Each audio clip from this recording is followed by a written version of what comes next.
The long and short of it, written by Bobbles. Chapter 31. Anonymous. Pike and Cut had just finished the trip to Blockbusters, which, while arduous, was short and uneventful, a sharp contrast with the flood of memories that followed his first step through the front door.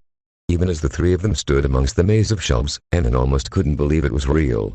It's a Blockbuster from wall to wall. It was exactly like every Blockbuster he could remember from when he was a kid. Yellow walls, 8 bleeding lighting, gray carpet as far as the eye can see. It even smells the same. God, how does it smell the same? Sure, he was taller than every shelf now, but it really was just like he remembered. Just like home. He shook his head, blinking the mist out of his eyes. Come on, man, get a hold of yourself. It's just a Blockbuster. Quit feeling so sad about it. Thankfully, Pike and Cut were too engrossed in perusing the shelves to notice that little dark spell. Speaking of the mirrors, Cut was standing on her hoop to look over the shelf. The three of them were browsing, and by the look on her face, she saw something she liked. The horror movie section's over there. Oh, one of those could be fun. Peering over the shelf himself, Anon saw it was as she said. Realizing that he and Pike hadn't actually watched any horror movies together, he started to wonder what pony horror movies were like. Would they even be able to scare someone like him? Huh? I doubt it. Probably has a monster like the mayor that doesn't like hugs or something. Regardless, it didn't take a genius to figure out why Cut would want to watch a horror movie. You just want me to get scared and fall into your hooves. Based on the way her face turned red, he totally called it. And no. Oh yeah, that's totally what she wanted. He grinned. Well, if you'd said yes, I'd have been into it, but since you said no, Cut stood there wide-eyed and sputtered, what? Aha, now I've completely thrown her off balance. Ooh, that's a good idea, Cut, chimed in Pike. We should get something that'll really take the fur off of him. Oh, is that a challenge? Anon snorted his cockiest snort. As if any of your snore or movies could terrify a seasoned veteran like me, he declared, striking a defiant pose. A pose that was met with 2 deadpan stares. Cut finally broke the silence just to say, Anon, that was foul. What? That wasn't that bad. His smirk started to crack. Come on, it was funny. Without another word, both Pike and Cut simply turned away from him and started to walk. Hey! Where are you going? Exclamation mark, question mark. They didn't even turn back, much less acknowledge what he'd said. Come on. They continued on, however, ignoring his cries. Likely they were headed straight to the horror movie section to try to prove him wrong. HMF, fine by me. He knew the movies would be scarier if he didn't know what's coming anyway, and they'd need every advantage they could get. But, what to get in the meantime? Scanning the store, he looked around for something interesting, and something interesting he did find. In the back left corner, there was a room separated from the rest of the store by a black curtain marked with 3 white hearts. That's not something that Blockbusters back home had. With nothing better to do, he decided he might as well take a look. It turned out it was the porn section. He honestly hadn't expected that. But, he wasn't complaining. Nothing cheered him up faster than reading funny porn titles. Unfaithful husband plumps plumber's depths like never before. Putting the porno back on the shelf, he continued down the way. Curiously, the more he saw, the more obvious it was that the shelves lacked any sort of organization. Maybe Blockbuster herself was in some sort of a hurry.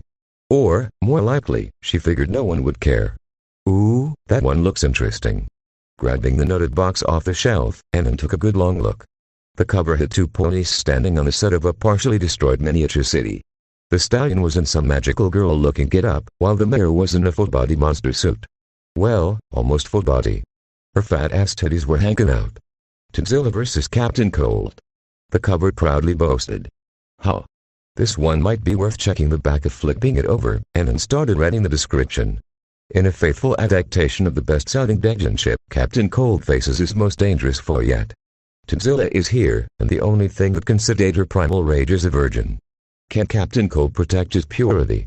Or will he succumb to the monster's lecherous ways? He didn't want to look like a weirdo, laughing to himself in a Blockbuster, but he couldn't help himself. Come on, look at that summary. Honestly, he kind of wanted to watch it. It sounded like it'd be fun. Oh well, he wasn't going to bring a porno to movie night. That'd just be weird.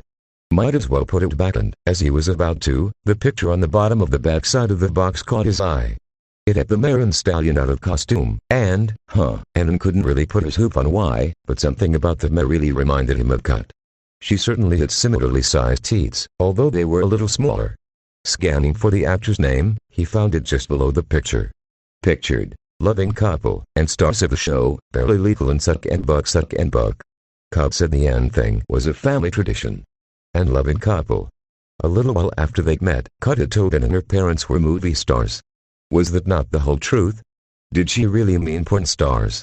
Maybe I should rethink that, not bringing a porno to movie night thing. Nocturnal Pike looked over the collection of titles that she and Cut had picked out, satisfied. They had finally found the perfect set of movies to put Ann into a scared snuggling mood. Using their combined knowledge, the two of them had picked out the finest collection of fur-raising spine chillers ever to hit the big screen. The big guy won't know what hit him.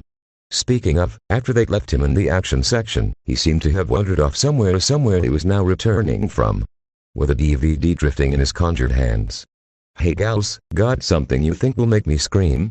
Cut clapped her hooves excitedly, seemingly unaware of whatever surprise Ann was holding. "You bet. I hope you're ready, Ann. There's no stallion alive that could handle these." It seemed the poor mare just caught herself speaking without thinking, because the second the words left her mouth, she started looking far more afraid than a movie could ever make some pony. Wait a second, that came out wrong. Something in Ann's posture shifted.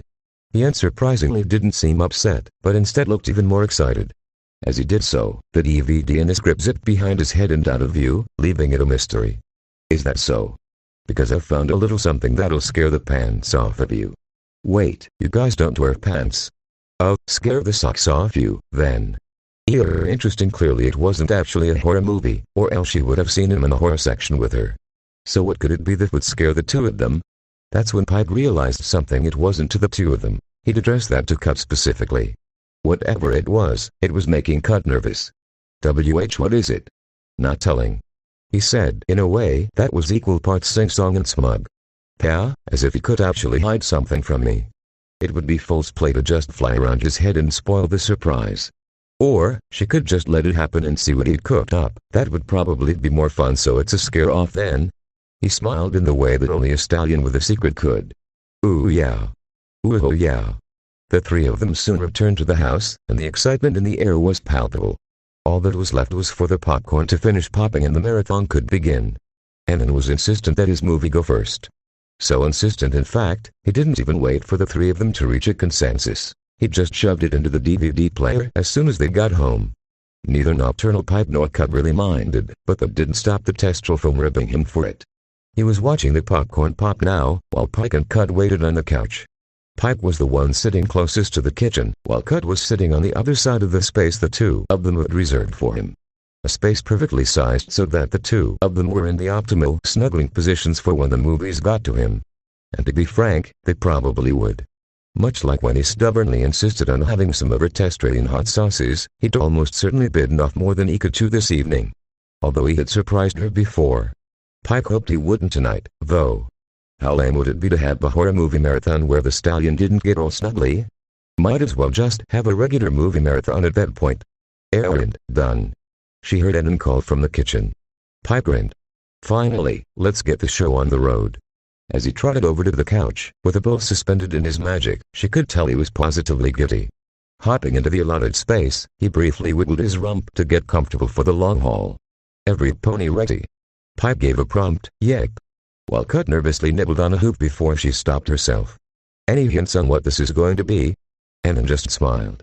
"Nope," and used his magic to hit play on the remote. Pike had already dimmed the lights, so the mood was all set for this feature-length presentation to begin. And begin it did. The first thing she saw is a shot of what was very obviously a movie set meant to look like a tiny city. Like, very obviously. What kind of budget did this thing have? 5 bits. The set was so cheap she could almost think it was a porno. Wait. He didn't. Whipping her head around to look at Cut, Pike could tell she was getting more and more nervous. Her fur was practically standing on end. And she only looked even more strung out when the narrator started talking. "This is Napalm Outpost 1, come in base command. Come in base command, we're under attack." It sounded like he was just speaking into a desk fan and they thought it sounded like a radio.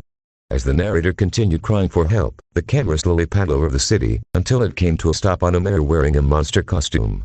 Their back was facing the camera, and they'd managed to prop themselves up on their hind legs so the three of them couldn't see any of their features. Said Captain Cold. I repeat, said Captain. In the middle of his statement the costumed pony brought her foreheads down, crushing one of the clearly foam buildings. And now that she was back on all fours, Pike knew her identity instantly. Between her legs was a pair of teeth that every mare was familiar with. "Bring me Virgin!"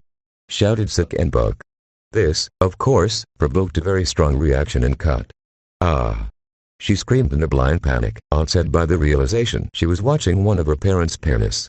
As Pike and Ennin started laughing, Cut threw herself off of the couch and started scrambling toward the DVD player. As she desperately races towards it, a masculine voice starts playing. "Halted Zilla!" A Captain Co., but whatever he was saying was cut off by Cut slamming our hoop on the eject button, launching the disc out of the player and stopping the movie in its tracks. Pike and Ennin remained on the couch, laughing long after the movie had stopped, while Cut just stood there, hoof still on the eject, taking the labored breaths of a pony who just averted a heart attack. Eventually, Ennin hopped off the couch and merrily trotted over to her. Leaning down to get a good look at her eyes, he asked, "Well, did I getcha?" Anonymous had to admit that the question was pretty rhetorical. Cut's scream was evidence enough that she was terrified. But, he wanted to drive home his little victory while he could. "Why yeah, you did," admitted Cut. "Woo-hoo. Score one for me." Plus, her reaction more or less confirmed what he was thinking. "So those were your parents then?" Before she could answer though, Pike made a surprised sound from the couch. "Huh? Parents? I thought it was just your mom." Cut looked away embarrassed. "Weird, I'd have thought that was something to be proud of. Dad's just a regular actor now, huh? Good for him. Wait, does that mean he's the equestrian Marilyn Monroe?" While Ennin pondered that, Pike hopped off the couch and went to retrieve the lost disc. As she did, something about the picture on it, which if Ennin wasn't mistaken, was just as still as the stallion made her pause. "Is this the same stallion from that one famous video?" "Uh-huh," Cut sighed. Pike's eyes widened. "You're telling me the Marin stallion from Innocent Cold gets defiled by a pair of massive sweaty teats got married and are also your parents?" Cut, red-faced, nodded. That's where they met. Actually, Pike did a double take between Cut and the stallion on the DVD, seemingly unable to believe it. "Aw, that's kind of sweet." Ennin's head snapped up at that. Kind of sweet. Kind of sweet. More like bucking awesome," he shouted. He could tell Cut didn't feel the same by the look on her face. But why? Her parents were porn stars who met on set. That's something anyone would have bragged about back home. "Why didn't you tell me?" Despite how high energy he was, it seemed Cut was not even remotely feeling it. "It's not what you think, Ennin. My mom's not a star because she's pretty." "What?" Cut described them as stars. "How do you become a star in porn if you're not hot?" But as he wondered, the pieces started coming together. The pony's contempt for teats, Cut's self-confidence issues, even the allegedly infamous Innocent Cold gets defiled by a pair of massive sweaty teats all pointed him toward one inescapable conclusion. Cut's mom was the equestrian ugly bastard. Using his magic, he reached out towards the movie's case and yanked it over to himself, and took a long hard look at Sick and Buck. And honestly, he didn't see it. Sure, she wasn't that much of a looker. Her face was kind of angular, and she was clearly more out of shape than Cut, but he wouldn't call her unfushkable. "Jesus, you equestrians have really high standards if that's ugly bastard material." Ennin heard Pike ugh from the couch. "Oh come on, now you're just kissing flank." "What?" He sputtered for a moment at the indignity of it all. "I'm not." She quirked her brow critically. "Oh yeah? What would ugly bastards look like back in America then? Oh God, am I really going to force myself to remember ugly bastard Henry just to prove a point?" "Yeah, I guess I." He grimaced momentarily at the thought. They were like morbidly obese goblin people. "This mayor does not look that bad." Suddenly right by his ear, Cut blurted out an excited, "Really?" Her surprise movement directly next to his face had given him quite a start. "Why yeah. I mean, really she's not." He was cut off when Cut, positively beaming, lunged in to hug him, squeezing him tight with all of her earth pony strength. "Go. I gotta get her to let go." Ennin heard as much as felt a sudden crack. Was that my spine popping? "Actually, never mind getting her to let go. I feel great now." Cut sniffled. Thanks Ennin." He really didn't feel like he'd even done anything. "You're welcome," he said trepidatiously. After that, still in Cut's surprisingly iron grip, he turned to Pike. "What did I do?" he mouthed. Her looks got compared to her mom's a lot. Pike silently responded. He got it, now. In that case, it made sense she'd react this way to being told her mom doesn't look that ugly. Damn, what a fucked up legacy to inherit. He gave her one more consoling squeeze before pulling back a bit. "Alright, I think I've successfully gotten you back for that stallion comment back at Blockbuster. Let's get the actual movie marathon underway." Pike was already on it though, as next thing he knew, she was by his side with a different movie and a rather smug look on her face. "Wow, Ennin, all this for one comment. How very cold of you, hey. I'll have you know I was going to try to get us to watch some of it regardless. Her comment just let me think of a more fun way to do it. Anand commented little to stop the chuckling that started at his expense, though from both Cut and Pike. Traitor. He whispered in Cut's ear. Which, of course, only made her chuckle become outright laughter. It was much later, and the three of them were a good way into the first movie. Honestly, Anand couldn't believe Pike and Cut thought he'd be scared by this. The monster was just a pony in a sheet. Although, based on how neither Pike nor Cut were looking particularly scared themselves, this might have been a ploy to lure him into a false sense of security. It'd be best to keep his guard up for the next film. This next one? This one was kind of getting to him. It was some Lost in the Woods type movie with a monster that seemed suspiciously like a human werewolf. A werewolf and a lot of long shots where the ponies were running from it, but the werewolf kept an even pace with them. It just kept going and going and going, and it couldn't get away. It was, admittedly, starting to make him feel pretty anxious. Cut was clearly feeling it too, although she was trying her hardest to look brave in front of him. His attention was yanked back to the screen, though by the sound of its howl. How does it keep coming? They were on the fifth movie now, and Anand was starting to sense a theme. A theme that was actually pretty darn effective. A bunch of inescapable monsters pursuing the protagonists, and the monster itself spending a lot of time staring down the camera, something that his horsey subconscious found very uncomfortable. They were deep into another chase scene with the two main characters and, oh god, the retina on screen just fell and there was a nasty snap. My leg. She cried, I can't feel my leg. Damn this horse amygdala. Why does the idea of breaking my leg freak me out so much now? He breathed deep to try and ease some of the mounting tension. Come on Anand, keep it together. Cut had already tapped out and was clinging onto him, something she was sure to be embarrassed about later, but Pike only looked mildly worried. I can't freak out before she does. I'm no pussy, damn it. These are just movies. A god-irrumsed monster had wish going to run away. He made it to the last movie, but not unscathed. Were he of sober mind, this final film would have been nothing to him. But those last 6 movies did an exceptional job of rattling him, so of sober mind he was not. As things stood, Anand, Cut, and Pike were all holding on to each other for dear life. This particular movie's killer was on screen right now, and going in for the final kill. And of course, she had to end it on a chilling line. There are no hugs when you're dead, they all screamed. Very loudly. Thanks for watching, and if you enjoyed